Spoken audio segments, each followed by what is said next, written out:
예전에 인터넷에서 이제 여러 글들을 보다가 이런 문장을 보게 된 적이 있었습니다. 하기 싫을 땐 핑계가 넘쳐나고 하고 싶을 땐 방법을 찾는다. 제가 이 글을 읽고 나서 진짜 명언이다 라는 생각을 했습니다. 하기 싫을 땐 핑계가 넘쳐나고 하고 싶을 땐 방법을 찾는다. 여러분도 다 경험해 본 일들이 있을 것 같습니다. 어떤 하기 싫은 일을 해야 될 때, 그리고 마음이 내키지 않는 일을 해야 할 때 그 순간을 벗어나기 위해서 핑계거리가 무엇이 있을까, 그 고민을 해봤던 경험이 아마 저와 여러분의 삶 가운데 다 있었을 거라 생각됩니다. 우리의 삶에서 어떤 행동을 하거나 어떤 일을 할 때 그것을 하도록 영향을 미치는 가장 큰 이유는 환경이 아니라 늘 내 마음이었습니다. 내 마음이 그것을 하고 싶으면 어떤 방법을 써서라도 우리는 합니다. 근데 내 마음이 그것을 하고 싶지 않으면 우리는 어떤 핑계거리를 가지고 와서라도 그 일을 피하고 싶어 합니다. 이것이 우리의, 그리고 사람들의 본성인 것입니다. 근데 여러분, 우리의 그런 본성이 혹시 우리의 신앙생활 가운데도 나타난 적이 있지는 않습니까? 우리가 성경대로 살고자 할 때 하나님의 말씀에서 우리에게 요구하는 것과 내가 하고 싶은 일이 부딪혔을 때 내 마음이 어떻든 정말 우리는 하나님 말씀에 순종하기 위해서 방법을 찾아가며 살아가고 있습니까? 오늘 우리가 읽었던 성경에서는 하나님의 말씀에 너무도 순종하기 싫어하는, 그래서 모든 이유와 핑계를 다 말하고 있는 한 사람이 등장합니다. 우리 오늘 이 사람을 같이 살펴보면서 우리는 하나님의 말씀 앞에서 어떤 삶을 살아야 하는가 같이 고민해보는 시간 되기를 소원합니다. 오늘 말씀은 하나님이 미디안에서 결혼도 하고 또 자식도 낳고 양을 치면서 잘 살고 있는 모세에게 나타나셔서 이스라엘을 구원하러 가라 라고 명령하신 이후에 나오는 말씀입니다. 이스라엘을 구원하러 가라 라는 하나님 명령에 오늘 본문 1절에서 모세는 이렇게 말합니다. 모세가 대답하여 이르되 그러나 그들이 나를 믿지 아니하며 내 말을 듣지 아니하고 이르기를 여호와께서 내게 나타나지 아니하셨다 하리이다. 그들이 믿지 않을 것입니다. 이렇게 말하는 겁니다. 그러자 하나님이 2절부터 9절까지 모세에게 내가 너를 보냈다고 하는 증거다라고 하면서 여러 가지 기적을 보여주십니다. 첫 번째는 모세 손에 있는 지팡이가 뱀으로 변하고 그 뱀이 다시 지팡이가 되는 것이었고, 두 번째는 모세의 손을 품에 넣었다 빼면 질병이 생기고 다시 넣었다 빼면 질병이 치료되는 것이었습니다. 마지막으로 이 두 기적에도 모세를 믿지 않는다면 나일 강물을 떠다가 땅에 부으면 그 나일 강물이 피로 변할 것이라 말씀하십니다. 하나님이 모세에게 이스라엘 백성을 구원하러 가라 말씀하십니다. 그러자 모세가 말합니다. 그들이 나를 믿지도 않고 내 말을 듣지도 않을 것입니다. 그러자 하나님이 세 가지 기적을 보여주면서 너가 이걸 보여주면 그들이 믿을 거야 말씀하시는 겁니다. 근데 그 하나님의 말씀에 모세의 반응이 어떻습니까? 오늘 본문 10절에서 모세는 이렇게 반응합니다. 모세가 여호와께 아뢰되 오 주여 나는 본래 말을 잘하지 못하는 자니이다. 주께서 주의 종에게 명령하신 후에도 역시 그러하니 나는 입이 뻣뻣하고 혀가 둔한 자니이다.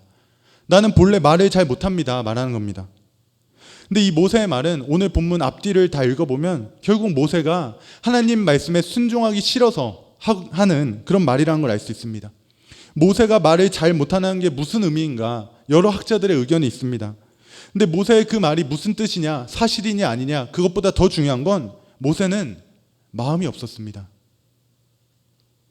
처음에 모세가 1절에 말합니다. 하나님이 나를 보냈다 해도 저들이 안 믿을 겁니다. 그러자 하나님이 2절부터 9절까지 세 가지 기적을 보여줍니다. 말씀해 줍니다.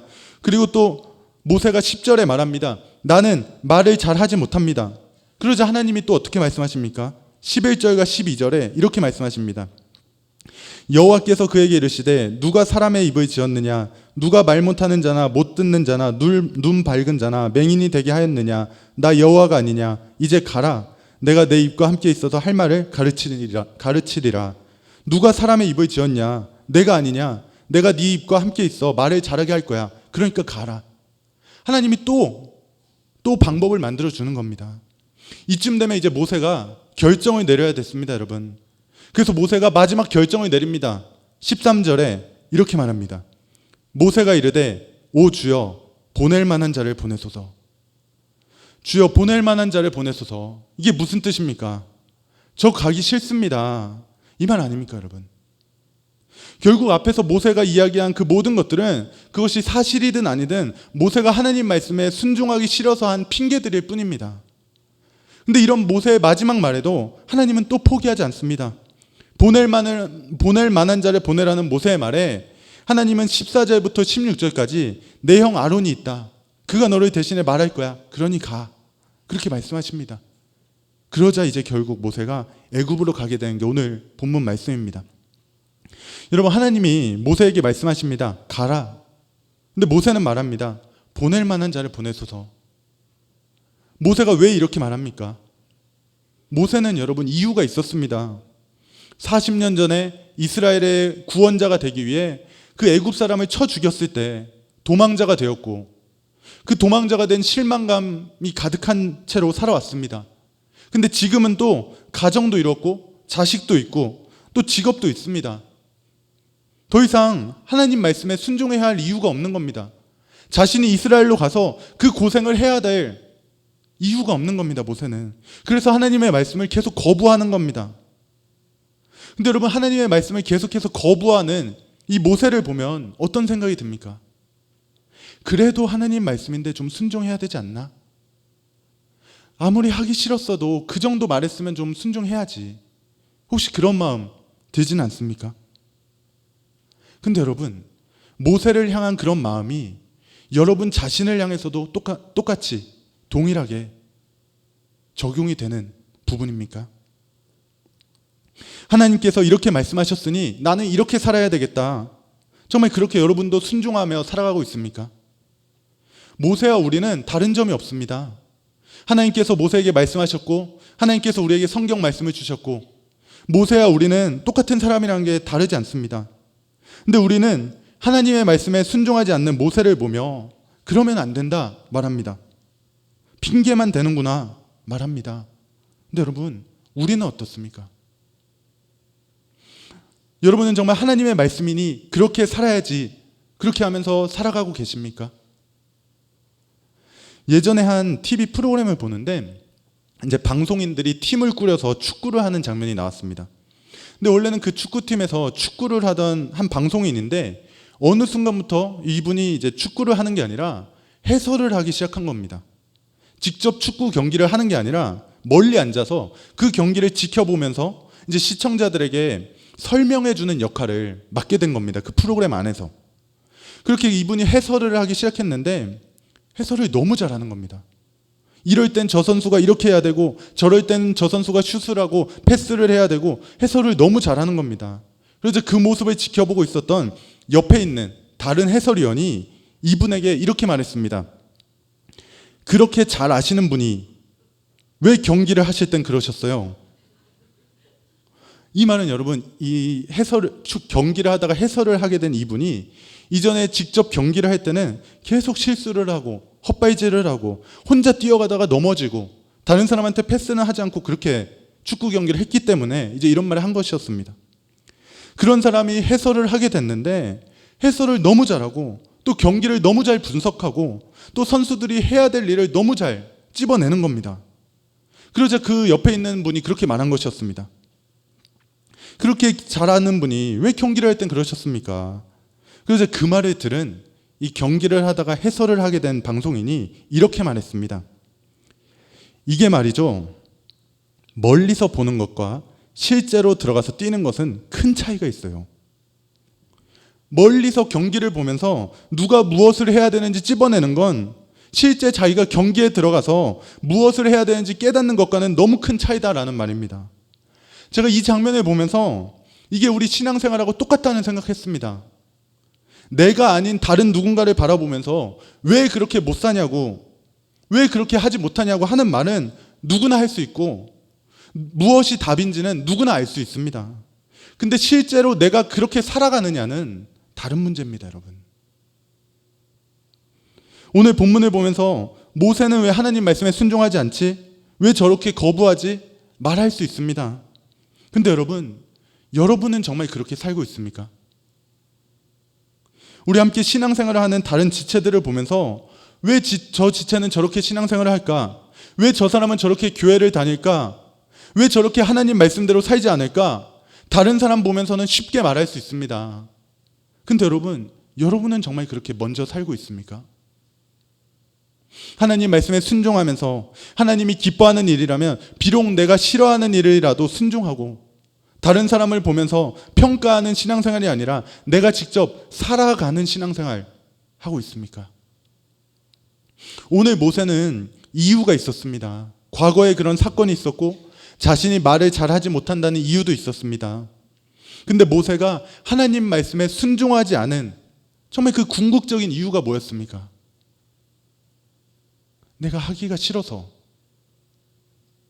내 마음이 없어서. 하나님, 나 그거 하기 싫습니다. 그 일 해봐야 이제는 나한테 더 이상 득이 되는 게 아무것도 없습니다. 나 그 일 하기 싫습니다. 이게 모세 아니었습니까? 근데 여러분, 그게 우리 마음 아닙니까? 하나님 말씀대로 살지 않는 이유, 다른 사람들만 평가하고 실제로 나는 그렇게 살지 않는 이유, 하나님 말씀에 순종하지 않은 이유, 우리가 그냥 그렇게 살고 싶지 않아서잖아요, 여러분. 모세처럼 과거의 어떤 일들, 육체의 연약함 충분히 있을 수 있습니다. 근데 궁극적으로는 내가 하기 싫어서, 나한테 이득이 되지 않아서 아닙니까, 여러분? 여러분 정말 하나님 말씀에 순종하며 그렇게 살아가고 있습니까? 근데 그런 모세에게 오늘 하나님이 오십니다. 그리고 말씀하십니다. 근데 모세는 마음이 없습니다. 그러니 계속 이유만 말합니다. 말씀대로 할 수 없는 핑계를 계속해서 말하는 겁니다. 마치 아까 처음에 나눈 그 문장처럼 하기 싫을 땐 핑계가 넘쳐나고 하고 싶을 땐 방법을 찾는다. 그 말처럼 하나님 말씀대로 살기가 싫어서 계속 핑계를 가지고 오는 겁니다. 그런 모습을 보며 우리는 모세는 옳지 않아 말합니다. 근데 우리는 또 우리의 삶에서 모세처럼 살아갑니다. 하나님 말씀에 순종해야 할 때 내 마음 안에서 다른 핑계를 가지고 옵니다. 그리고 하나님 말씀이 아니라 내 뜻대로 그냥 살아갑니다. 우연히 하나님의 말씀에 순종하는 그 때에도 정말 하나님 말씀에 기뻐하며 순종하고 싶은 때일 때도 있지만 우연히 내 마음의 원과 하나님의 말씀이 일치했습니다. 그래서 그렇게 살아갈 때가 더 많습니다. 그게 우리의 모습 아닙니까, 여러분? 근데 여러분, 그렇게 원하지 않았는데 모세가 하나님 말씀 따라가게 됩니다. 애굽으로 갑니다. 그러자 무슨 일이 있었습니까? 이스라엘의 비교할 수 없는 지도자, 하나님의 놀라운 선지자로 지금까지 남겨지는 겁니다. 오늘 헌신 예배로 드리는 우리 사랑하는 767879 여전도의 여러분, 모세의 오늘 본문에서의 모습, 하나님 말씀에 순종하기 싫어하는 그 모습을 바라보면서 나는 하나님 말씀에 순종하는 데 있어서 핑계를 먼저 찾는지 아니면 방법을 먼저 찾는지 한번 돌아보면 좋겠습니다. 그리고 하나님 말씀에 순종해서 모세가 이스라엘의 지도자가 되었을 때 정말 비교할 수 없는 그런 지도자, 하나님의 종, 이스라엘의 구원자가 되었던 그것을 기억하면서 우리도 하나님의 말씀에 순종할 때 하나님께서 우리를 통해 이루실 그 놀라운 일을 좀 기대하며 날마다 주의 말씀에 순종하며 삶을 살아가는 저와 여러분 되길 간절히 소원합니다. 기도하겠습니다.